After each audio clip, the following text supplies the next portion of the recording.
All right, everyone. Hi, everybody. I'm Graf Ulrich, and this is Hound and Stag Presents How It Works. Yeah, that's it. How it works. The big day. So today is the day you won crown list. I'm joined today as ever always. Wow, by my co-host, Sir Erik Martel, Knight of Kittens, bringer of joy, and our two current guests that are with us, Duke Thomas and Grafin Katerina. Duchess Elisenda is on her way home, and she will join us when she can. It's the joys of live TV. Erik, would you like to say something before we get started? I just want to say I'm really glad for those people who decided to join us have done so, because I think this is a really important thing. A lot of us have sort of ideas about what we think happens in situations like this, but we don't have the experience going through it. And I think it'll be invaluable for people who are planning to enter on a crown list to get this real firsthand knowledge so that they can maybe be a little prepared if it's ever their time. Your Grace, would you like to say something? I don't know. I have to talk on this thing? Theoretically, that's the way it'll work. You know, crown list can be winning crown list is one of those things that changes your SCA experience for the better, I think, for the most part. But having more information going into it, I think, is a good thing. And I'm happy to be able to help provide that for any aspiring crowns. Your Excellency? It is definitely something that that's, you know, we fought for a long time before we won. So we saw a lot of our friends win. It looks different from the outside looking in, and then from finally winning. So it's kind of interesting. But it is something that it does change your perspective. So I'm happy to lend a viewpoint of what happens. So.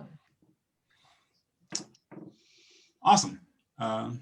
Erik, you want to get us rolling? Do you have any specific questions you wanted to start with? Since you're sort of the specific host. I think we should just go ahead and get started with, what's the first thing that goes through your head when you realize that you're in the finals, and sort of the process that happens to you in that last fight from both the fighter and the consort view? So why don't we let Katerina go first on this one, because I think she has a pretty good story here, actually. So as I mentioned, we fought for 10 years. 10 years. So it was quite a while before we won. Ulrich won. And when he won the last fight in the winner's bracket, I realized that meant he was going to the finals. And I just about lost my cool right there. It was very emotional for me. And Duchess Celia was there with me, and she got me into under our day shade, and I was like, I've got to calm down, because I was crying. I was so worked up already.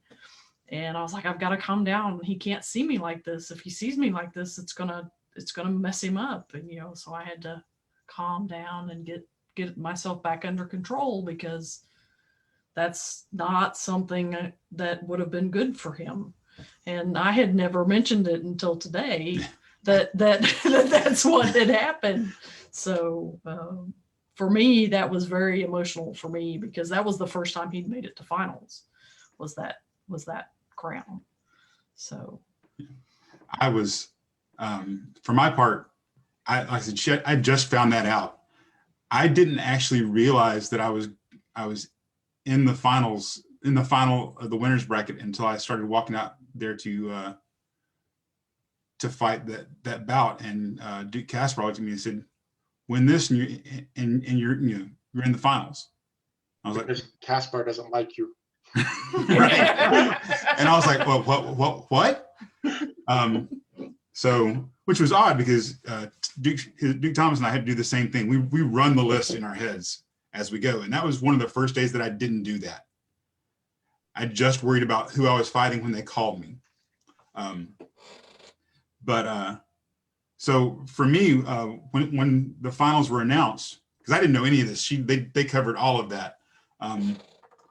But for me, when the finals were announced, or when I was watching and realized who I'd be fighting in the finals, I was so very happy that it was Sir Joffrey, because I fought him so many times before. I'd fought him in so many crown lists. I fought him in so many other tournaments, and it helped me just feel like get in the mindset, this isn't just another tournament.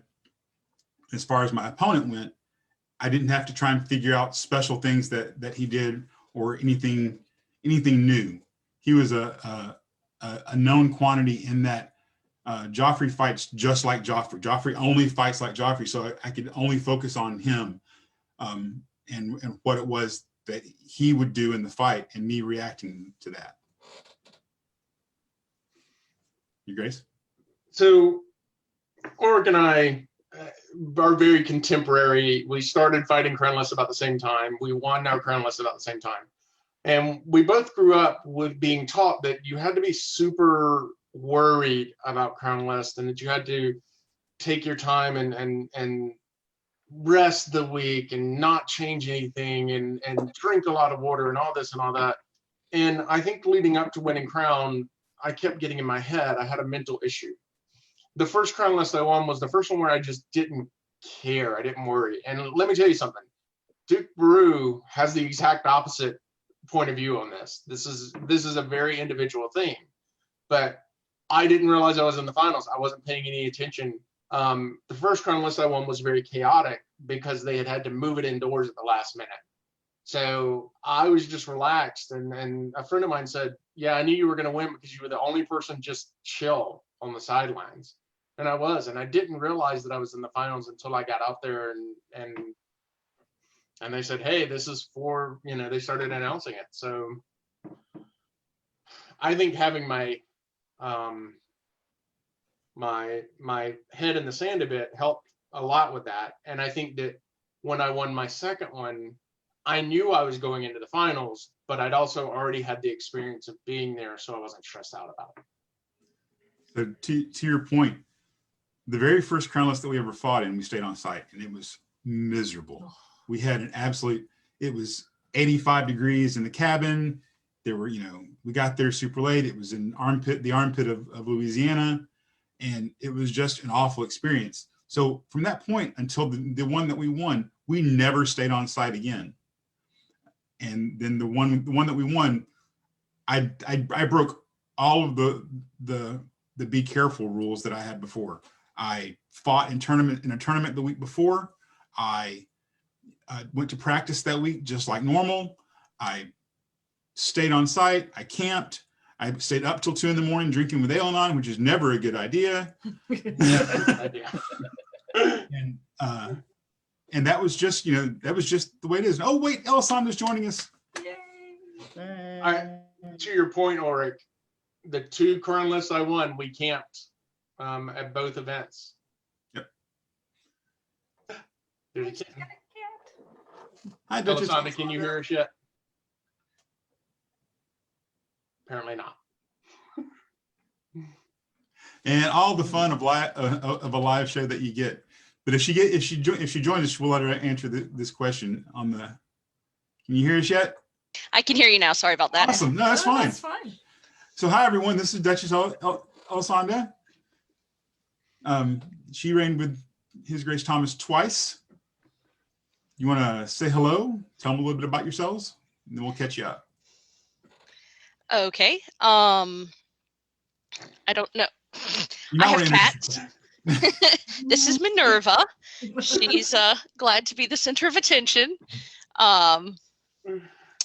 But I've been in the SCA for 21 years now and still love it. I am obviously a Duchess. I'm also a Pelican. I lived in Meridies for a very long time, spent 1 year in the East, and I now actually live in Atlantia.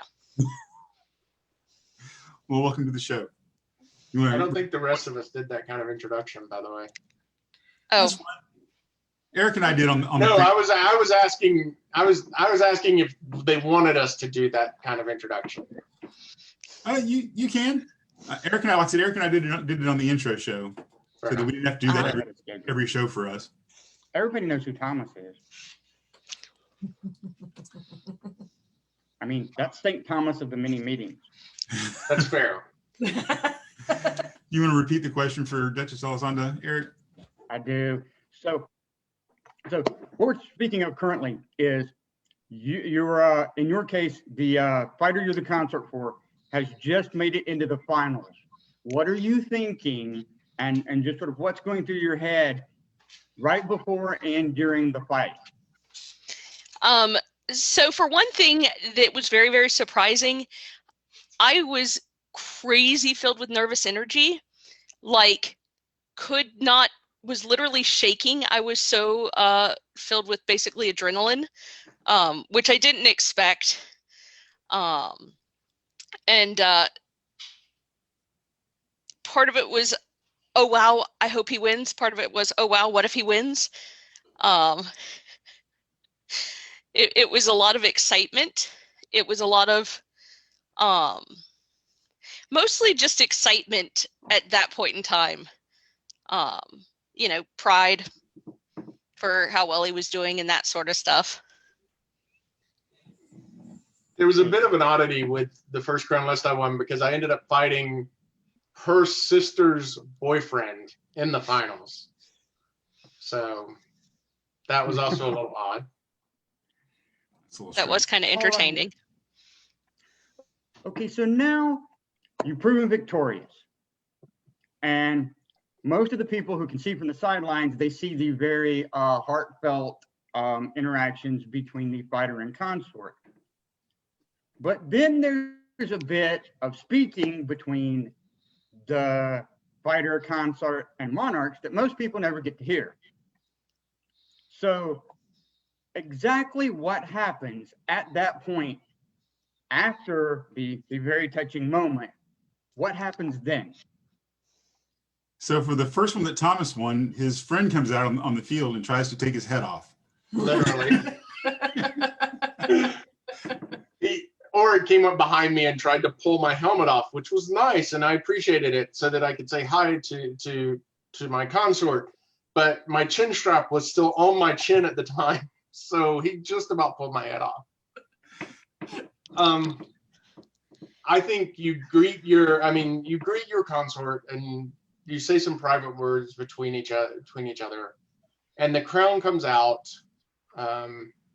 And the first thing they generally do is look at you and say, "It's okay, breathe, relax, calm down." And then the crown, and I mean, that's what it is. It's getting you to calm down, getting you to realize the change that's about to happen. And then they present you in Meridies with the oldest piece of regalia in the kingdom, which is Prince Francois' ring. And that is the symbol of the Prince of Meridies. And there's now a princess's ring as well. And it's really cool because Francois was the first Prince of Meridies. Am I right on that one? Yeah. Okay. And it was his ring. And so it's really an honor to be able to be the guardian of that ring. How far are we just talking about that incident on the field right now? Right, that moment, right then. There you go. That's my impression of that moment. Yeah, a lot of it's we're so excited for you. Take a breath. It'll be great. Because I don't think I've ever seen anybody in that moment who is not suddenly at a huge adrenaline high, and literally shaking and wide-eyed, and a little bit in shock, honestly. Like, I think most people, you end up fighting a lot of crown lists before you win. It's very, very rare to have somebody win the first crown list they decide to fight in. So you think about it could happen. It could happen for a long time. But at the same time, you know that it could also not happen. So when it does suddenly happen, it's a bit of a deer in headlights moment. Katerina? For me, it was, it was going out in the, for us, it was Thomas and Elisenda who were crowned for us. So it was, our friends who were there to hand that over and calm us down and be helpful for us. So it was special. It was extra special. It was very joyful to be able to finally be able to experience that and be able to do that. So that was good. For me, I was still on the adrenaline high from thugging Joffrey, which I never do, but he had scared me. And I was really surprised at being where I was. Then his grace returned the favor to me and tried to take my head off, as is right and proper. And then I got to hug Katerina, and that was great. And I think the thing that calmed me down the most was realizing that Katerina and Elisenda were both wearing the same dress. Yes.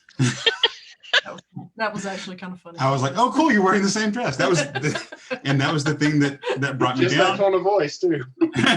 And then Thomas held up the ring, and well, actually, I think he leaned down and said, and really the thing that you're asking, I think, is what's said. And I think in this case, it was really, "Are you ready?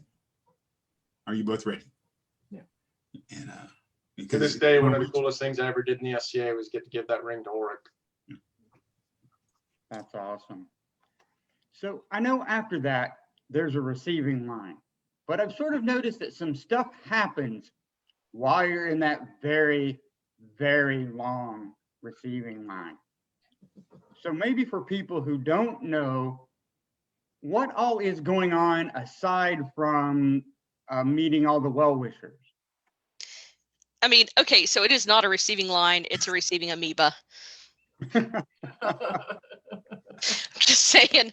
A lot of it is the well-wishers. A lot of it is people offering help. You'll have a lot of people say, "Hey, get with me later. I'd be glad to help with this, or I'd be glad to help with that."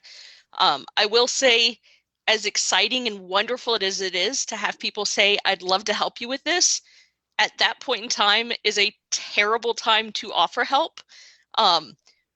Because the new prince and princess are literally so full of adrenaline still, and that their short-term memory will not actually record properly generally. So you'll have the conversation later on the drive home going, "Hey, do you remember who offered to help us with this thing? Or do you remember? I'm not sure." Mm-hmm. So if you want to offer help, that's great. But having some, please contact them later, or give them a piece of paper later in the day saying, "I'd be interested in helping with this aspect if you'd like." So the receiving, the first thing is they usually try to get you out of the sun because you're still dazed, and they get you water or some kind of beverage, and then they line you up and they try to do the receiving line. If you're ever friends with someone who has won crown, by the way, hop behind them and start writing these names down. That's the best thing you can do for a new crown is be there and be their secretary. And every once in a while, you ask what was going on. Every once in a while, somebody's going to come up. Usually the regalia coordinator or the Kingdom Exchequer is going to come up, and they're going to ask you, "Who's your chancellor?" And you don't have to name a permanent chancellor, but you have to name somebody you trust because they're going to take that person and that person is going to go start dealing with the regalia. And I know we're going to talk more about that later, but that's what you're seeing coming up, is you're seeing people coming up, getting that bit of information, like, who can I talk to on your behalf about this and take care of this while you're in this line. I do know there was a funny story, because they did have a receiving line for the second crown list we won. And I was so fast. I was going through people so fast. I ended up halfway out into the field. And they were like, no, Your Highness, you've got to come back here and stay under the shade. That was me. Yeah. See, I didn't remember who it was. I just remembered it happened.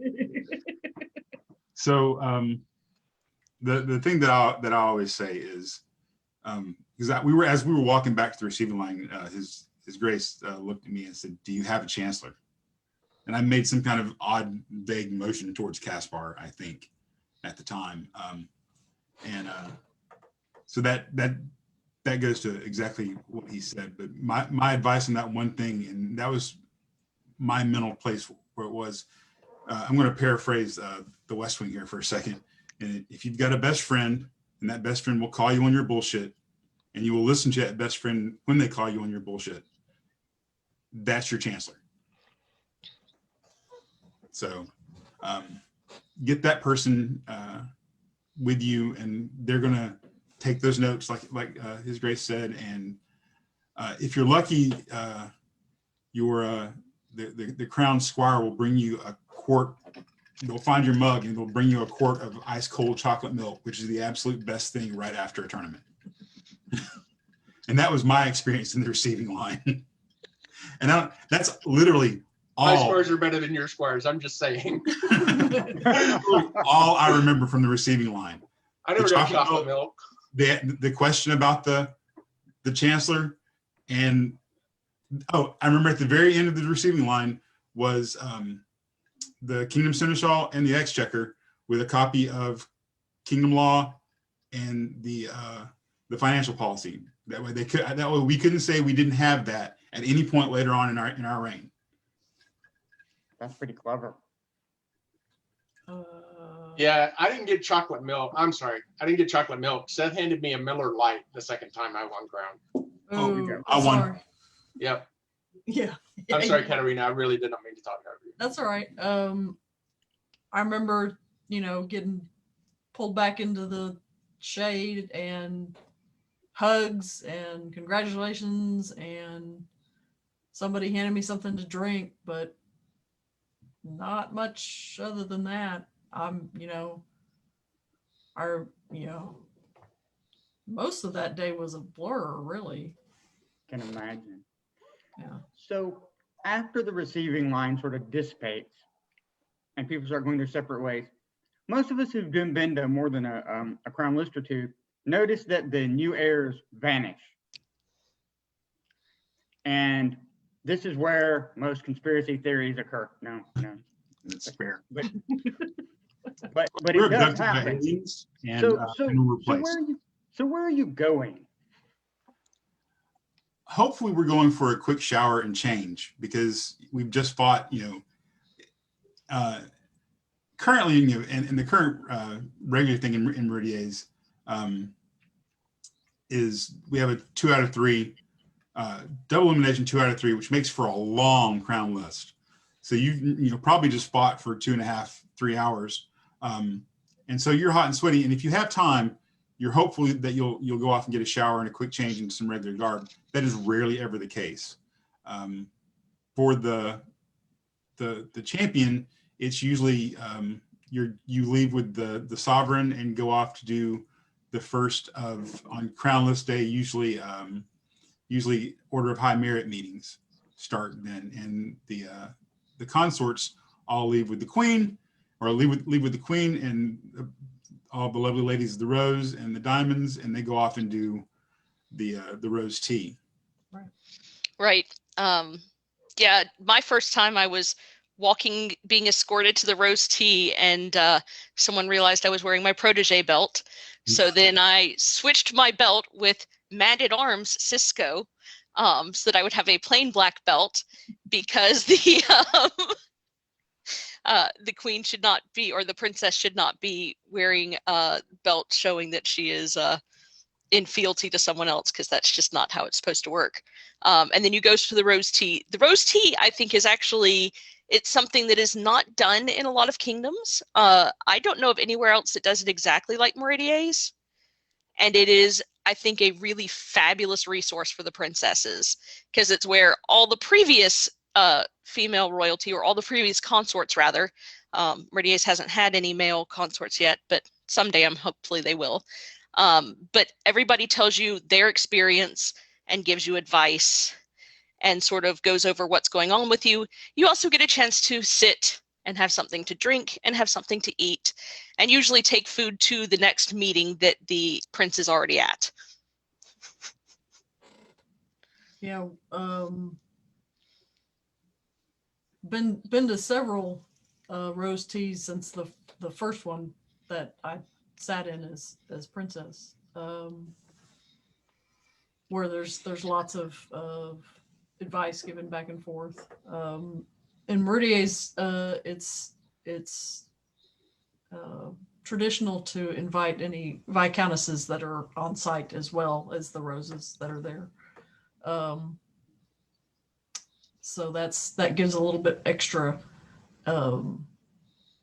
wisdom. And you know, that's a pretty good group of the only ones I've been to have all been women, but not all Meridian.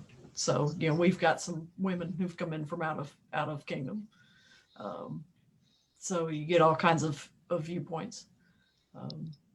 One of the things one of the things you have to get used to is you don't get to go to the bathroom by yourself anymore. You don't get to go anywhere by yourself anymore. Not at an event. You don't get to carry much of anything of your own. You get a mug. I mean, I was allowed to carry a mug, but anything else somebody else carried, which is fine. So I think generally accepted is that you're allowed to carry your own mug, and you know, if people give you roses. And we actually added the special disclaimer that I was also allowed to carry small fuzzy animals if I found them. Oh, there you go. There you go. So I was going to make the quip that where you go after you disappear from Crown List is meetings. Yeah. You go to Yes. meetings. Yeah. I remember the first Crown List I won. I don't know if it was a weird quirk of the schedule or something, but I won Crown List. I ran and got a shower. I came back and I'm like, all right, Your Majesty, what do we do? Because Brew was king at the time. And he's like, well, there's nothing really to do for the next few hours. I'm like, what? Why did I get out of armor? And he was like, I don't know. So, I mean, we sat and watched the fighting for a couple hours until we had a bow meeting, which was funny because it was Elisenda's first bow meeting. She had gotten inducted into the Order of the Bow and had never been to a meeting, and we won crown, and that was her first meeting with this princess.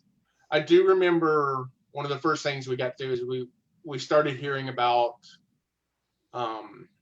King Seneschal at the time was Graf, and there was a banishment underway. And we got to hear about the specifics of why that banishment was happening. So you immediately get to see some of the dirty underside of the SCA, unfortunately. And I know the second time I won Crown List, I literally thought I'd broken my wrist, and we were icing it down as I was being drugged to an MGT meeting. I didn't even get a shower before I was in the first meeting because we had to have an MGT meeting that day. I do want to touch briefly on you're not allowed to carry things. And that comes back to, by fighting a crown, you're auditioning for the lead role in the play. And you have to play your part. And part of that, at least in my mind, is the royal presence, the royal persona, and the pageantry that is royalty.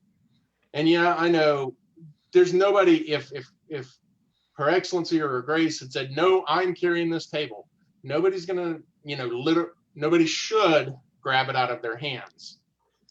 But it's a matter of you've auditioned for the part, you've got it, you need to play the role. And there's nothing regal about carrying around a table or your own chair or whatnot. And those people who are offering to carry those things for you, they want to help. They want to feel important. Let them help. Let them feel important and involved, because that is empowering to them. And if you say no constantly, it's almost an insult. It's like you're saying, I don't want you around. Even though that's not what you mean, you're meaning I can do it myself, but it can come off really badly. Unless they're your really close friends, and then they're doing it because they know it bugs you. Well, yeah, then there's that. I mean, that's just giving your friend shit. So Absolutely. I'm right here. So I see you. speaking For of everybody playing that's the in part, oh, sorry, go ahead. no. So as you're playing the part, one of the things that help you play the part, I would imagine, is receiving the regalia. But a lot of people don't understand that there's some paperwork There is. and legal issues that are involved with that. And whenever I mention that to people, people are always surprised by that, and they don't seem to understand. So if you could give us specifically what you have to do when you take possession of those things, because I think people might be a little surprised about how unmagical it really is. So initially, usually, not all the time, but usually in Meridies, we don't crown the heirs on the field. That's done at court that night. So you usually spend that day without a coronet, which is blissfully fine for most of us. You're sitting there playing with a new ring on your finger, which is odd,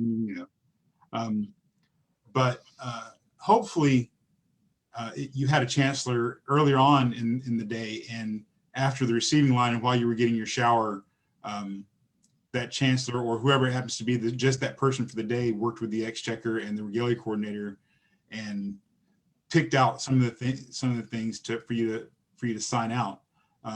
I'll let the other folks go into all of that, but if they didn't, then you're going to end up doing it later while you're getting your hat sized and a few other things. Now,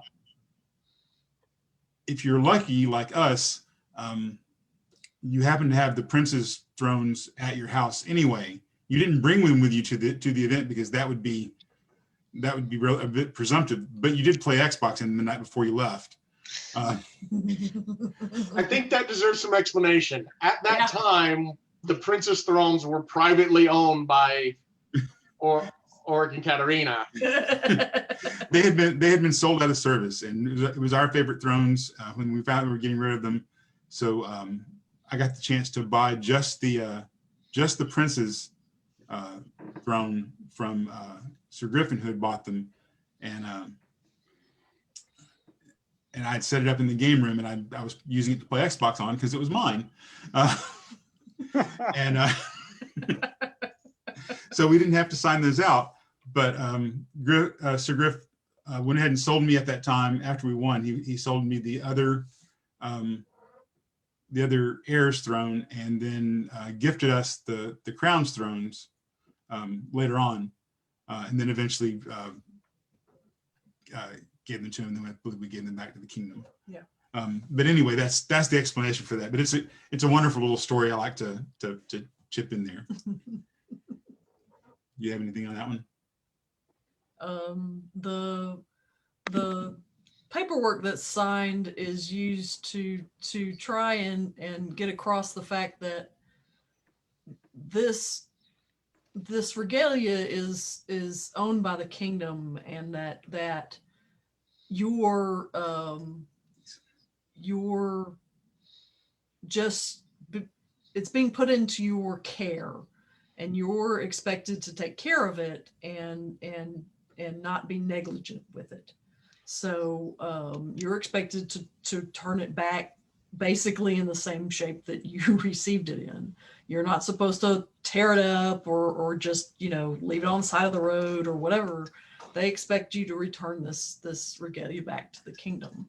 So that's the paperwork. That's what the paperwork is for. You signed out these things in this condition, and this is what we expect you to give back to us. So that's what that's for. It is And actually, Go Go I ahead. was gonna say, for the heirs regalia, usually that's what one of your things your day of chancellor does, is they actually go through the inventory of these are the things we're going to give them.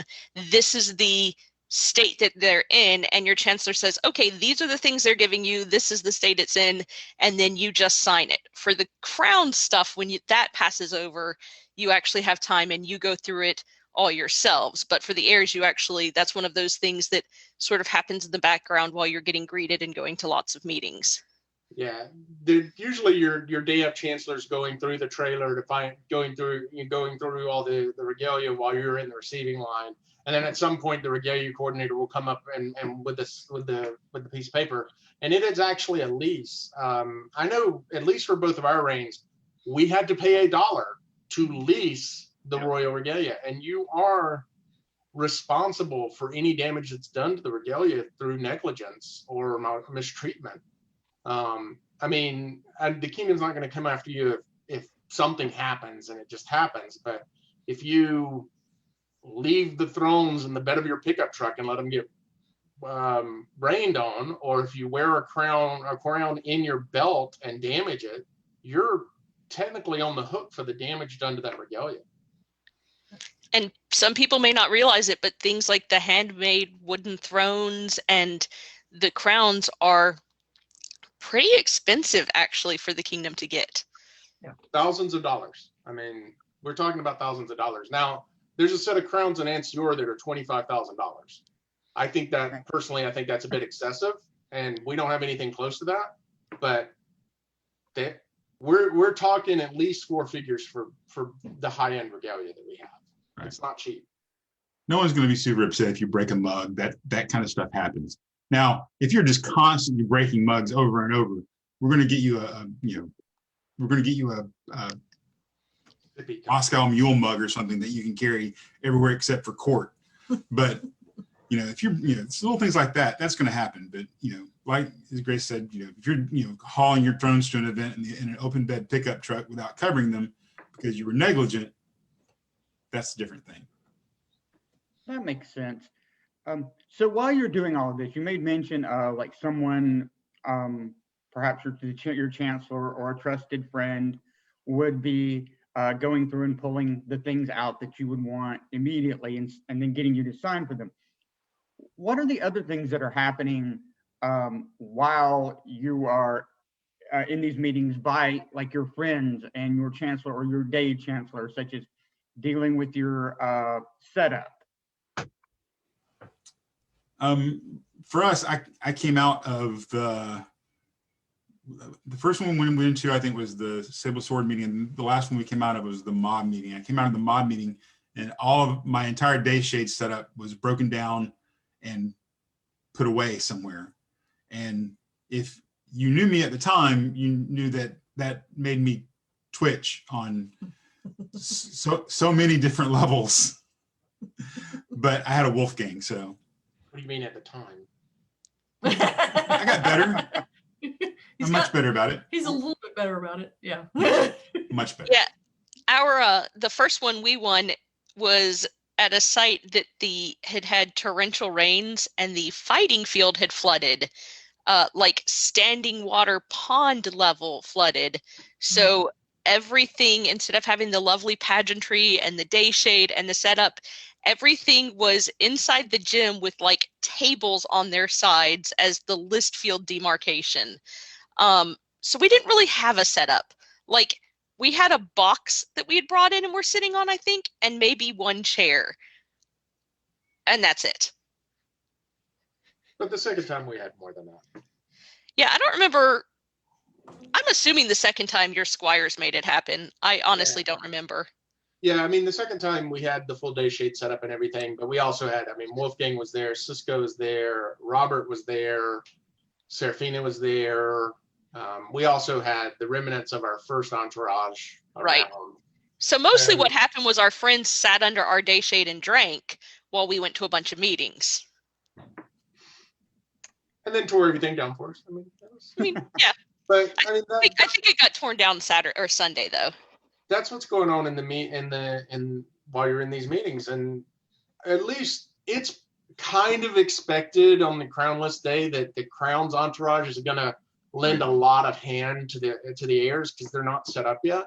But yeah, they're going to be getting the throne set up. They're going to be getting the court set up. They're going to be getting your stuff taken care of because as crown, you quickly find out you don't have free time. Countess Trudy once told me her biggest piece of advice to royals is the minute you think you have to go to the bathroom, start walking that way because it's going to take you an hour to get there. I don't care how close you are. And it's very true. And so you just don't have time because there are times where I wanted to run errands as a royal, but you can't because if you do, it's going to take you 3 hours to get to where you're going and back. Whereas if you send an entourage member, they're gonna be able to get there back in 15 minutes. And also your entourage while you're in these meetings, they're making sure that you have somebody to cover you, to follow you around, to attend you. That's the word I was looking for, attend. Making sure that, if there's any dietary things, that's addressed with the feast. Making sure you have feast if you weren't planning on staying for it before, because now you are. Making sure you have feast gear, making sure your table's set up at feast. Getting the crowns that you've decided you want to wear as heirs and bringing them to you wherever you are so you can get them padded out to give back to their majesties to put on you in court. Bringing you lunch if you're stuck in a meeting and didn't go to the roasting. Yep. See, that's the other thing. The roses get like lunch immediately. Oh, and booze. And booze.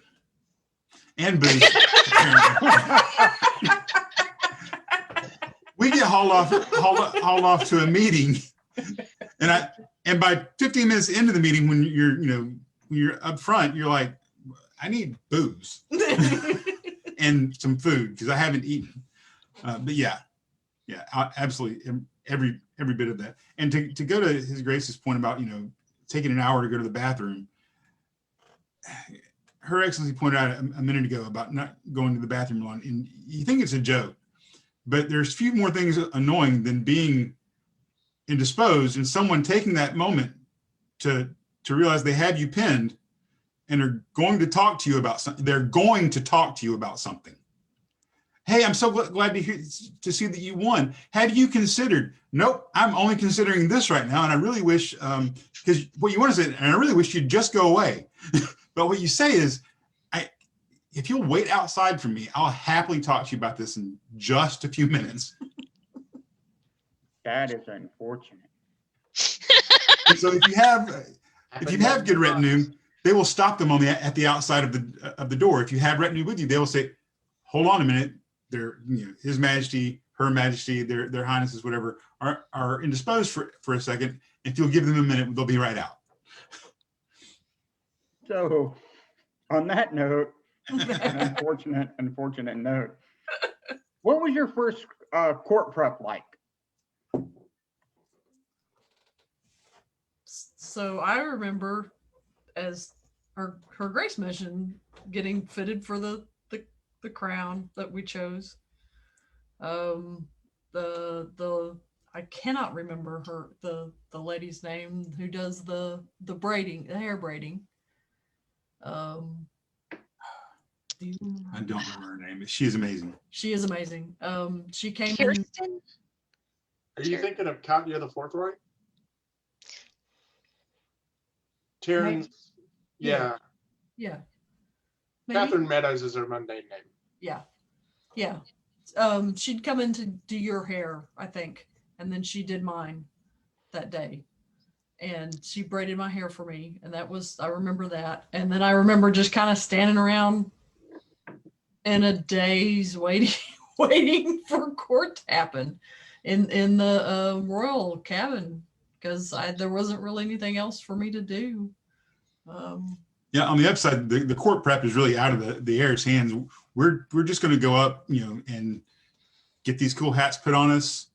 In Meridies, we have these wonderful heir's crowns that are only about this tall. They're really super incognito, and they're completely adjustable, which is fantastic.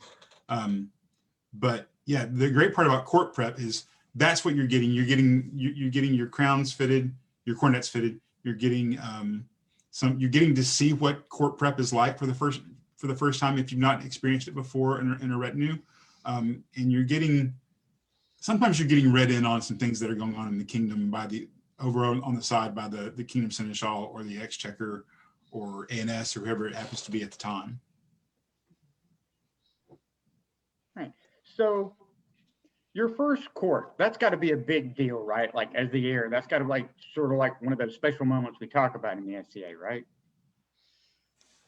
Your Graces? Yeah, I think it is. It's because you get to come up and you get to, you know, generally the first thing that happens in court is you get to be crowned. And I will say this, how usually the crown will work with you on how that happens. And sometimes it may be that you want to be crowned, you know, you and your consort want to be crowned simultaneously, or, you know, the sovereign may want to crown the consort or whatever. You can work it out. And then you get to sit up front and you get to see all these awards getting given out. And you want to talk about the best seat in the house for court, watching the reactions on people's faces for the first time. I mean, if you're entourage, you get to do it from behind the thrones, but sitting front and center is really cool. Watching fealty be given while you're holding a sword. I mean, these are awe-inspiring moments. It really is. For me, it was kind of nerve-wracking. I had been entourage and stood behind the thrones in court plenty of times, but suddenly I was going to be the focus. So it was very much, it felt like going on stage as a theater kid without knowing my lines. So it was very much like okay, must sit still, must keep my brain focused, because if I think something random and make a weird face at the wrong moment, it could ruin someone's dream. Must pay attention, you know, must not say something or do something or anything. And it turns out that doesn't end up really being a problem, that because it really is one of the best seats in the house, and you get so drawn up in the excitement over people getting their awards that at least for me, almost all the pictures of me during court, at least, I have a giant smile on my face. But yeah, it is a little bit nerve-wracking to suddenly be the center of attention. So while we were waiting to go up, we were standing in the back. Their graces, their majesties at the time were open court, and I was mentally going over. I had my eyes closed, and I was thinking, and I had a very serious face, and I was mentally going over how this was going to work and what we were going to do. And all of a sudden, this arm reaches around me from out of nowhere. Hey, Your Highness, it's Richard Rafin. Hey, Your Highness, if you'll smile, everyone will think you're having a good time, no matter what's going on. And if you're having a good time, they'll have a good time. And he patted me on the shoulder, turned and walked away. That's amazing. And I just switched immediately from serious to, and we had a good time. That was mainly because he didn't have to play even odds with Richard that time around. No, that was the day I got knighted. That hurt. So in a similar vein, I'm going to assume that feast is probably one of the more enjoyable feasts that you're going to have as heirs. Now, I also suspect you're probably starting to get a little tired too.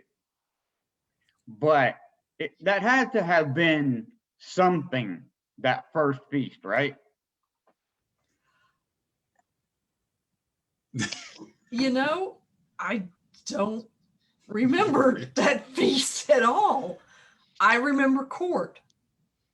I don't remember the feast at all. I know we sat feast, but I don't remember it. Do you remember feast? I remember the first time we were toasted. I don't remember who did it. I remember that we were toasted. I remember giggling to Thomas actually about being toasted, and I couldn't tell you. I remember the feast that we hosted as Crown, but I don't remember the feast. That one. I don't remember the feast that I don't remember much about the feast. Put to the test, I could probably figure out something, giving a little while to think about it. But we were just I was so just overwhelmed and so worn out. so tired.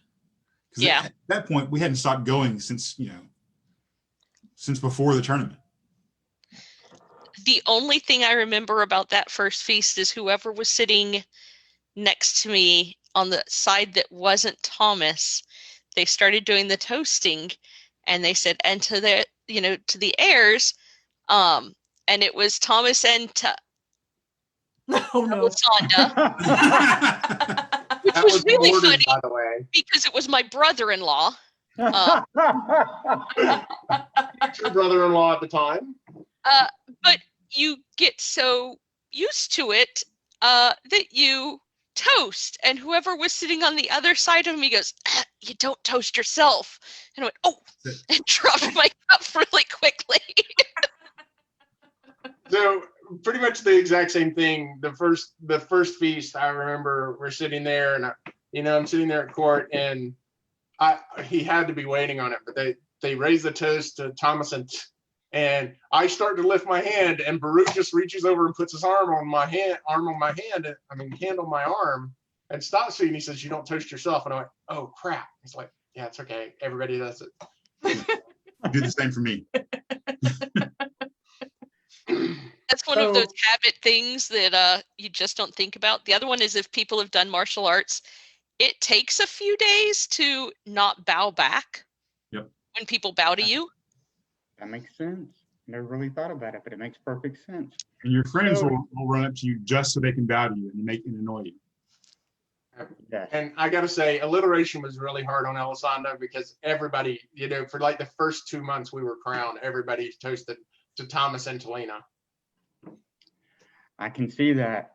So we've gotten through the day, and I just, more out of curiosity than anything else, Sunday morning, when you're starting to do the thing that everyone does in the SCA, where you're gathering up all your stuff and you're getting ready to go and you're saying your goodbyes and all of that, did you get treated differently on Sunday morning? What was that like? Absolutely. Well, so I noticed in the agenda thing, it talks about you can't pack your own truck. First of all, we always had the rule that you can bring it to the truck, but I am packing my own truck. And I think Ulrich eventually came to that rule as well. But my trick was, I always tended, for some reason at that time, I always got up earlier than everybody else. And I could generally get my truck packed before most people were awake to give me a hard time about loading my truck. But I remember, because Elisenda and I had actually driven separately to the first Crown list we won, because I had to get back to Atlanta and she was staying in Tuscaloosa and teaching a class. So we had to split all of the stuff up because we barely had room to get everything back. That's something to be aware of if you're fighting in Crown. You got to be able to get this stuff back. And people will be willing to help you. But yeah, I mean, I remember people pulling me aside constantly that morning and talking to me about, what do you want to do? Things, friendly advice on things we needed to consider during the reign. The Kingdom Seneschal stopped me and was talking about some of the things that were coming up. And yeah, and it's a little awkward because people want to stand up and bow, but you're in mundane. So it's like, no, I'm just Sam now. Don't do it. So yeah, it's a little weird that next morning. Yeah, pretty much like that. It was pretty close to my experience too. I pretty much got to the point that if Wolfgang wasn't there, because Wolfgang would not let me load my own truck, I just created a packing list of where everything went. And if I could get by with it without offending anyone, I would pack my own stuff. If not, I would just hand them the packing list. But I think even the first day, I just crawled into the truck and said, "Just hand me stuff." And I made Wolfgang twitch so much that I promised him I wouldn't do that anymore after that. To him after that event. So we have a couple of questions, both of them from Her Ladyship Jessica of Osprey. And the first one is, do you go into the tournament with a staff, like your chancellor or travel coordinator in mind, or do you wait to see if you win? And which would you recommend? So our first reign, we had discussed everything ahead of time. Like we knew if we won who our chancellor would be, who our travel coordinator would be. Like we had already touched bases with people. Because at that point in time, Thomas had been winning a lot of tournaments. So we had a really good idea of everything. Our second reign, for some reason, we didn't think about planning any of that stuff at all. And we were actually way less prepared the second time around than we were the first. I actually don't remember. I remember discussing people. I don't remember talking to them ahead of time. Elisenda has a better memory than I do at this point, so I'm going to go with what she says. But I mean, I remember discussing people and talking about these are the possibilities. I do remember, because I remember we had a discussion the second time we won Crown. I think we just threw our day chancellor as our chancellor from our previous reign. And I know that the second time around, we kind of wanted to give somebody else the opportunity, but we felt that they were fairly new. So what we did was we made our first chancellor and and another person co-chancellors the second time, just to give them experience. But I think it's a good idea to at least have a person in mind, that friend in mind, to at least get you through the day. I think having that person in mind is important. The rest of those decisions can be made after the turn. Yeah. Nope. I'd fought Crownless for 10 years up to that point. Hadn't made it past third place, but and Gareth was fighting that turn in this tournament. You know, I'd gone up against His Grace Gareth in probably 8 tournaments in the year prior to this Crownless, and I had not gotten past. I'd gotten 1 kill in the finals with him, but I'd never gotten 2. I never knocked him out of the. I knocked him out of 1 tournament, but never beat him in the finals. And I was just going to have fun, and didn't think one bit. I was just happy that when we won, Caspar was there. We also got lucky that their graces and us are in the same household, so a lot of their retinue was already our people. So that was a weird, not weird, because Ulrich and I and Caspar all reigned in vaguely the same time. So our sort of joint household were professional entourage at that point. Yep. So, to be clear, I also burned out. I didn't beat Gareth in that tournament. He withdrew. So right. Good. Okay. On the second question, it's when you put your letter of intent in, do you have now this word is in quotation marks, so take it for what that is, agenda in mind for your reign if you win? And I believe in this respect, agenda means a general plan for your reign. And her excellency can correct me if not. I'm going to reduce the number of events in this kingdom for every weekend. We have way too many, and that didn't happen. We did have one that did actually follow through. It was just when we were starting to do original scrolls in Meridies, and so as a scribe, that was super important to me, and I really, really wanted to make it a big deal. And that one we did actually follow through with. It's funny because I think everyone I know who has won Crown beforehand, you can say, so what would you do if you won Crown? What would you do differently? And everybody has stuff that annoys them. We can all tell you some way we think we can make the SCA more perfect. But when you win Crown, it's such an honor and it's such a duty and responsibility that some of the things that really annoy you, you realize aren't important enough to upset, because you don't want to do anything that's going to hurt the kingdom and hurt the SCA, because it is such an incredible honor. Katerina, did you have anything on this? Plinth. The plinth, the pillar. The pillar. Yeah. Yeah. We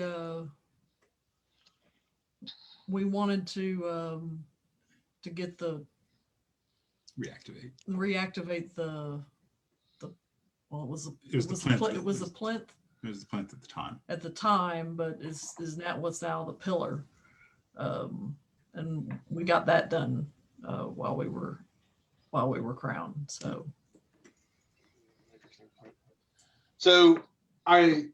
it's an interesting point, by the way. If you're ever crowned, make sure you coordinate with your heirs, because honestly, the plinth had been so inactive. We were about to close that order, and we talked to our heirs about it, Ulrich and Katerina, and they said, no, we're going to make that order active again. So we were able to coordinate, and rather than have one crown close it and the next crown bring it back in, nothing ever happened. So coordinate with your heirs. So there was a gathering, and it was me and Erik and Caspar and a couple others, and Bart were in that, and Bart was railing about, if I ever win crown, I'm going to fix these things.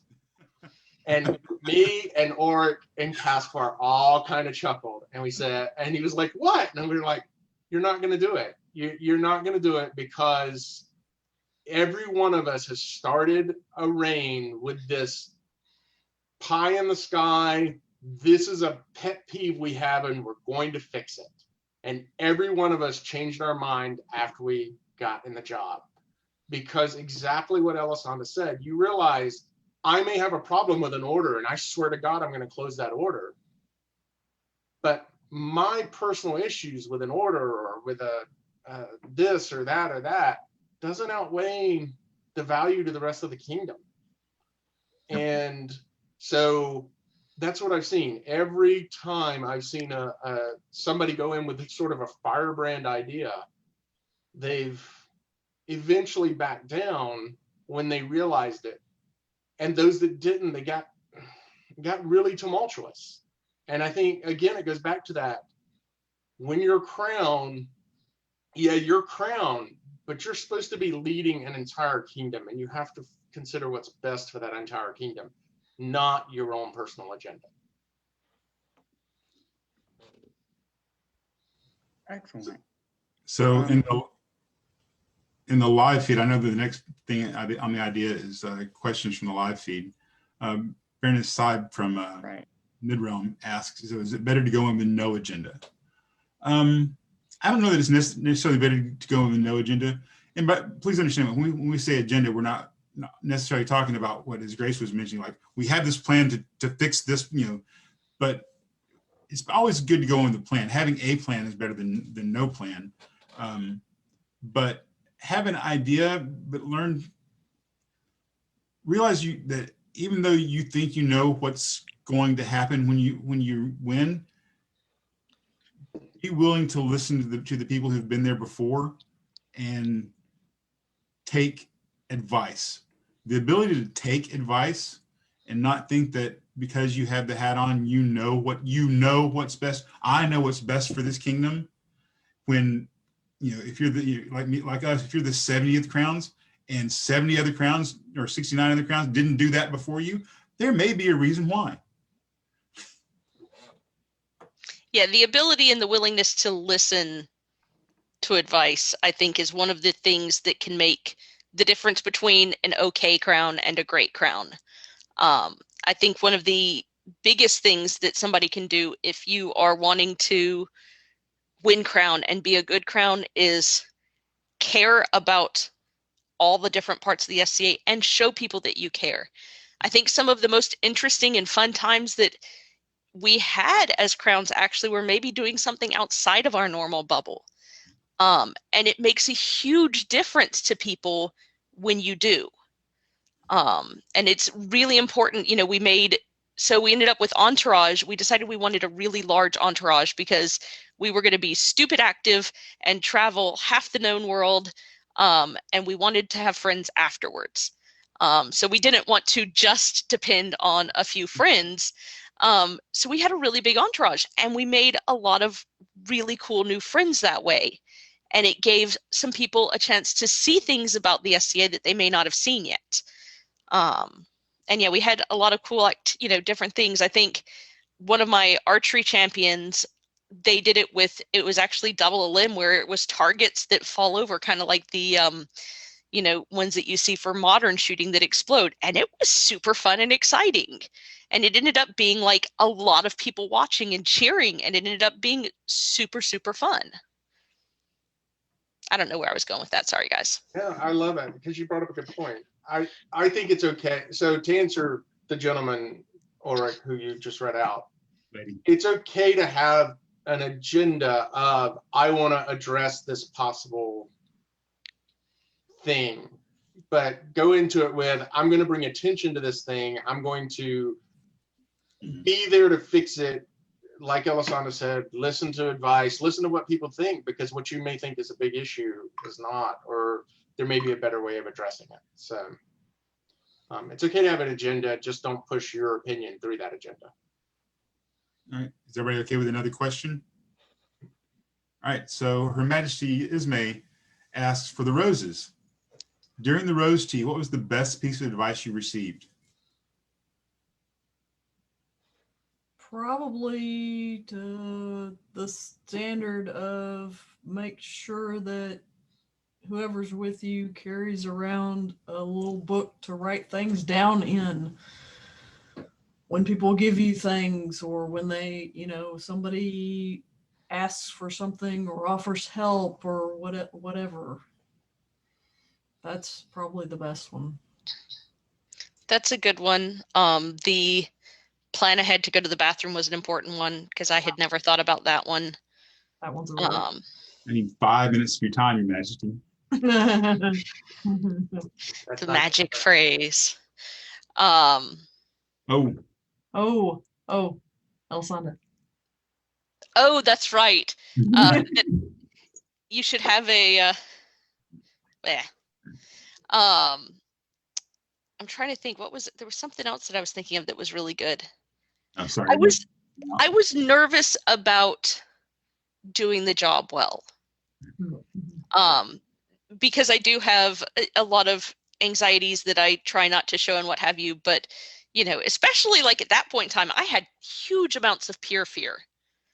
And so I was really worried about doing the job right and doing it well. And so I think that the roses told me that, so long as you care about what you're doing and try to do a good job, people will be happy with it and it'll be okay. Yeah. And that was really, really important for me to hear. Good to see you got past that, baby Grace. Sorry, I didn't hear what you said. My speakers cut out. Good to see you got past that.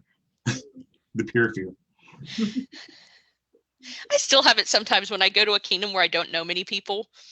It's kind of funny, but yeah, it still happens. I still wish your East Kingdom ruse would have worked. When Elisenda moved to the East Kingdom, she was gonna go to an event, and in like full regalia, when somebody asked her who she was gonna say, "I just got all this stuff off eBay."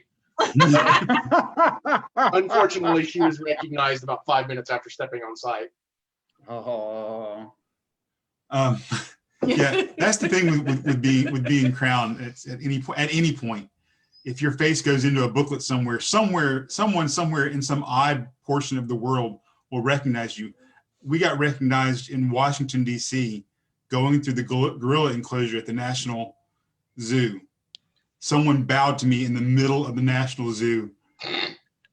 That's not weird at all. That's pretty awesome. The Pinzik stuff when we were planning on going, it was so weird. So a couple of things from the live feed. Our Kingdom Seneschal says, and listen to your Kingdom Seneschal when they say, just because you can, Your Majesty / Highness, doesn't mean you should. That goes back to listening, taking advice and listening and taking advice. Louis LePage, who's a baron from the Mid-Realm, asks, what advice helped you the most in respect to the anxiety of public speaking? Sorry, Louis, I can't remember your SCA name. I'm a horrible person. Public speaking for me, hands. It's okay to move your hands. I learned a thing to get my mind off of the stuttering, I have a stuttering problem normally, but if I start to stutter, I've learned that if I move my hands, it tells my brain to keep going. So for me, it's entertaining because I was a theater person. So long as I have a script, even if it's just I have written what I'm going to say in my own head, or I have thought about it ahead of time, it doesn't bother me, because at that point in time, I am just playing the role and it's okay. It was just anytime, and it was funny because for people who were in Meridies, if it was, like we won Crown, our first event, and they said, "Your Highnesses, would you like to say anything?" And I wasn't expecting to speak, and it's suddenly deer in the headlights and turn and stare at Thomas to do the talking. Yep. It turns out I didn't really have a fear or nervousness about public speaking. I also did theater in college and don't mind extemporaneous speaking. So I was fairly comfortable with it from the beginning. However, if you ever find Elisenda at an event, ask her about the first court she was going to do by herself and the script and how everybody thought she was so retiring and shy and would never be able to actually say anything important. This is a pretty funny story. that's bloody hilarious. So for me, like Her Grace, if I can think about things ahead of time and I can write things out and I'm not a theater person, but if I can write things out and put things down and think about what I'm going to say, I do a lot better about speaking in public. And I could put on the persona of Highness or Queen, and that helped to shield me, my normal self and my normal anxieties, and I could use that to help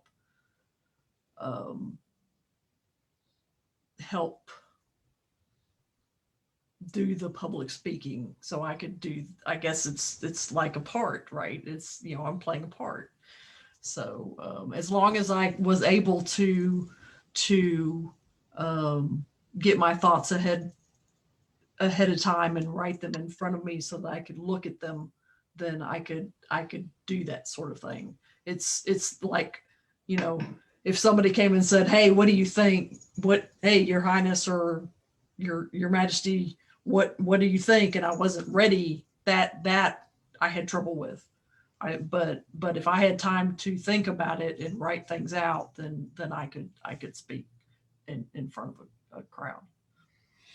All right, that's the last of our live feed questions, which is fine because we're about out of time anyway. Just for the record, for those folks who are watching, the planned time for this is 1 hour. If things are going well, we'll go over if the guests want to, but we're trying to do a hard cut at 1.5 hours because we want to let you guys get back to the rest of your lives too. So we're still good. We got about 15 minutes before we have to end, but we may end at any moment now. So my quick question, because I think it's something that is great for people to hear when they're thinking about starting to fight Crown, is what's the best and worst parts about being Crowned to you? Ooh, best and worst parts about being Crowned. That's really more of a question for the Big Hat show. The best part, I think, is most folks' standard best part, which is the ability to give back to the kingdom, but the ability to see the look on the face of that fairly new person when you give them an AOA. And almost every person I know that's ever been crowned, this is their answer. And I feel a little cheesy saying it, but it's really true. It's not, it's great when, you get to see someone or give someone something that you've known for years and you're happy to elevate them or whatever the case may be. That's glorious. But it's almost better to see that person that you barely know because they're so new, just crumple almost in happiness for being that, getting that little bit of recognition that, that comes with being getting an AOA. I think she just said, "Yeah, me too." Yeah. To be able to give someone a little bit of that magic, that dream, be able to see, to help them see that. Oh, yeah. The worst part. I forgot the worst part. The worst part is the ugly underside that you have to deal with this crown. Yeah. The banishment and that sort of thing. Yeah. Ulrich pretty much said my best right off the bat, which is, somebody asked me that one time and I said, giving someone an AOA, and they were like, really, not a peerage? And I went, no, because generally speaking, the people with an AOA are so much more surprised and touched than the ones with the peerage, especially given, peerages are generally announced ahead of time. But exactly what Katerina said because I mean, I don't know if everybody realizes this, but when you banish someone, you have to know the reasons why, and some of those reasons you'd rather not know. And that is absolutely the worst thing, because I firmly believe that the SCA has a higher percentage of really, really good people than just about any other group of people, just because we strive so much for that honor and chivalry and the ideals that we follow, that I think it blesses us with such a high percentage of good people. And to find out that that's been besmirched by somebody who needs to get gone, I mean, at least you have a hand in getting rid of them, but you'd still rather not know they were ever here. It's never easy. Never. Now, I will say one quick thing about the if you get to do a drive-by where they don't know the peerage is coming, that's pretty freaking awesome. Yeah. Fair enough. All right. All right, if we have no more questions, I'd like to thank everybody for coming. I really appreciate your help. You've given us a lot to think about, and I hope that people who are thinking about fighting in Crownless will see this and be inspired, but also give a little bit of thought about if this is a thing they really want to do.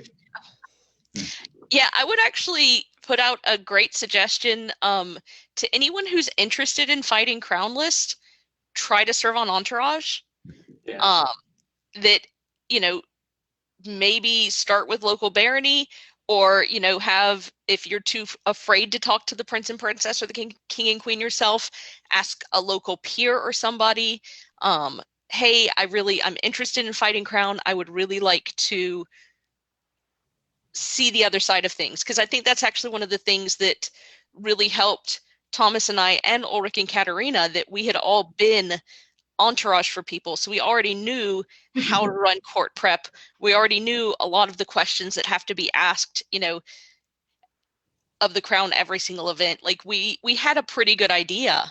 And I think it really helped make it easier on us and better because we had that chance. If I thought I was going to be fighting Crown or being fought for in Crown anytime soon, I'd say I definitely will, welcome new people. That's probably not happening. But a lot of Crowns are actually glad to give somebody a chance to see that side of things and to get the experience. I'll open it up and say that if anybody has any questions and wants to answer them privately, feel free to message me. I'll be happy to answer them. One of the things I did after I won Crown this first time, I had the advantage of Brew was the Crown before me. So we actually met for lunch one day, since we both live in the Atlanta area. And it turned out we worked 3 blocks from each other, coincidentally. So we met for lunch and had a good long discussion. And I think that was also really good. So with nightclub Mexican. Yes, it was. That was It was the weirdest restaurant ever. That's awesome. All right, so you guys have any other parting statements you want to make? Is there any shows that you're watching? Any books you're reading, or anything you want to give anyone a heads up on? There's these 2 yahoos on Saturday that watch fighting videos and talk about it, yammer really. They're okay if you're really bored. Really bored. Really bored. That's us, by the way. That's There's a lot of good streams though. I mean, they've got the Between Two Peers out of the West Kingdom or Kaid. Do you know where they're? One of them. you know, there's a lot out there. I mean, it sucks that we can't meet in person right now, but there is a lot of online streaming content for the SCA if you can get into it. So I assume you were asking about those kind of shows and not, you know, like TV shows. Whatever. Anything that you want to call? Babylon 5 is the best sci-fi series ever. All right, never mind. You're done. Yeah. Mandalorian's pretty Mute fabulous. him. I actually like that show too. Elisenda, do you have anything else?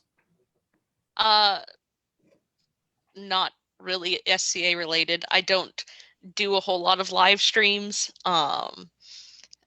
And lately I've mostly been watching Christmas movies. So That's fine. Well, thank you for joining us then.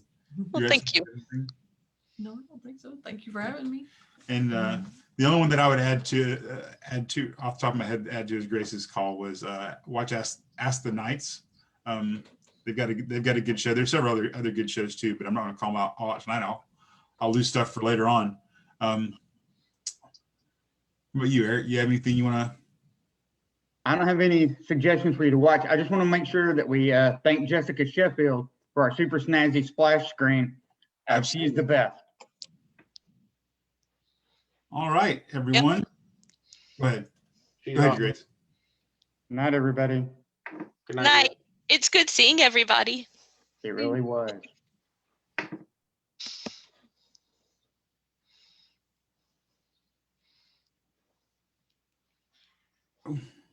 Give me a second. I'm trying to click it with my left hand because the cat's laying on my right hand. Well, eventually he'll stop the screen.